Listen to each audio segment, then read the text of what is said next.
আসসালামু আলাইকুম রহমতুল্লাহ বরকাতু। জামাতের আমিরকে প্রধান অতিথি বলার কারণে তিনি কি বললেন চলুন শুনে আসি। বলা হয়েছে প্রধান অতিথি। আপনারা এখানে যারা এসেছেন আপনাদের নিজস্ব পরিবার আছে, অবশ্যই তো পরিবারে আপনারা প্রধান অতিথি কে কে হন একটু কি আমি দেখতে পাবো যে নিজের পরিবারে নিজেই প্রধান অতিথি এমন কেউ আছেন? নাই, না না, নিজের পরিবারে কেউ নিজের প্রধান অতিথি হয় না। এটা আমার পরিবার, আমি পরিবারের সদস্য, তাই না? তো এইটা হচ্ছে আমার পরিবার, এখানে আমার অতিথিগিরি মানায়।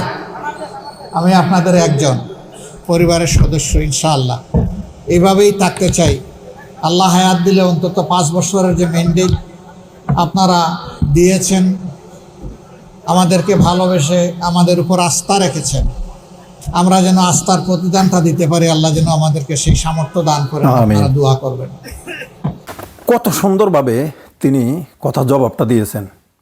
সত্যি আমরা ভাগ্যবান, কারণ আমরা এমন একজন নেতা পেয়েছি। এমন একজন নেতার হাতে যদি আমাদের দেশটা পরিচালনার দায়িত্ব থাকতো কতই না ভালো হইতো। কথাগুলো আপনাদের কাছে কেমন লাগলো দয়া করে জানাবেন, আর ভিডিওটা শেয়ার করে দিবেন যাতে সবাই জানতে পারে।